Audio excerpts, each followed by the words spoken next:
Next up, we're going to determine all of the points where the set of parametric equations x equals t plus 1 over t and y equals t minus 1 over t has a slope that is equal to 3. So with that in mind, first thing we're going to need to do is set up an expression for what the slope of this curve looks like.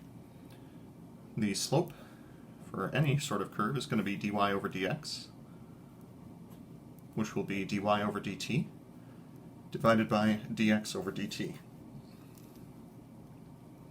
So the derivative with respect to t of t minus 1 over t, we'll go ahead and call that t to the negative 1/2 power for ease of calculation. And we'll do the same thing for the denominator. dx over dt will be t plus t to the negative 1 power.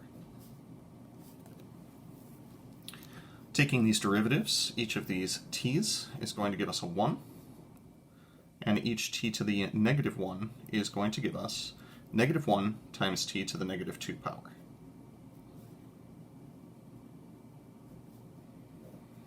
Now, negative 2 powers typically mean over t squared, so in anticipation of those, I'm going to multiply top and bottom of the big fraction by t squared so that we can avoid having fractions inside of our fraction. Distributing the t squared to both terms in the numerator, we will get t squared minus a negative, so plus, and then t to the negative 2 times t squared will give us a 1. Literally same thing in the denominator, the only difference is that we'll have plus a negative rather than minus a negative. Now we're interested in determining where this thing has a slope of 3, so what I'm going to do is set this equal to 3 and see if we can solve this for t. First thing I'm going to do is multiply both sides by t squared minus 1. Distribute the 3. That'll give us t squared plus 1 is equal to 3t squared minus 3. I'd like to gather all of the t squareds on the same side and all the constants on the other side, so I'm going to add 3 to both sides. I'm going to subtract t squared from both sides.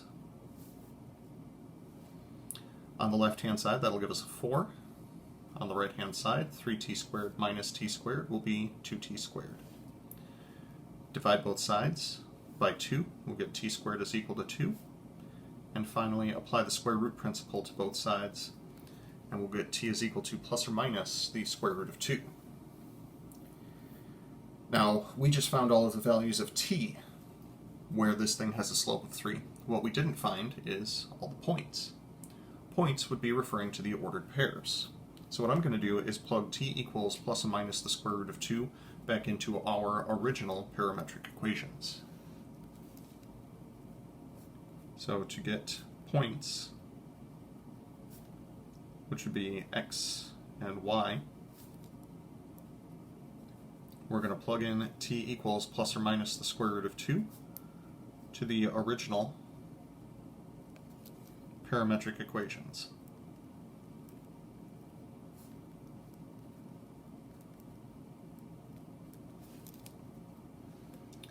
So we'll start with t is equal to the positive square root of 2. X would be equal to the square root of 2 plus 1 over the square root of 2, which, if we get a common denominator by multiplying the first guy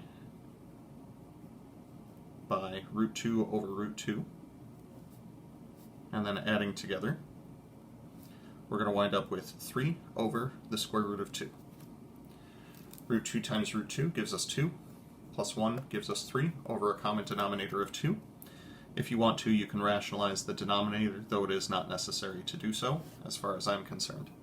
Multiply top and bottom by the square root of 2 to get 3 root 2 over 2.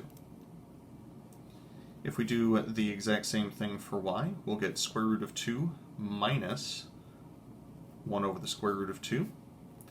And running through the exact same steps, call this root 2 over 1 times root 2 over root 2 minus 1 over root 2. The only difference here is that this is going to be 2 minus 1 instead of 2 plus 1. So we'll see 1 over the square root of 2, or if we rationalize the denominator, root 2 over 2. Putting these together into an ordered pair gives us our first point where the slope of the tangent line is equal to 3.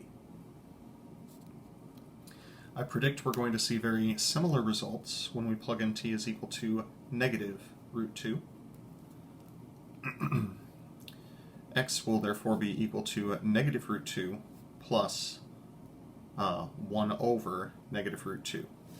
In fact, if we factor out a negative sign, it's literally the exact same thing as what we had before. So if we run through the exact same algebra, it'll just give us the negative of what we had before, which would be negative 3 over the square root of 2. I predict we're going to see the exact same thing for y. This will be negative root 2 minus 1 over negative root 2. And if we factor out a negative 1, it is in fact the same as what we had in our previous method.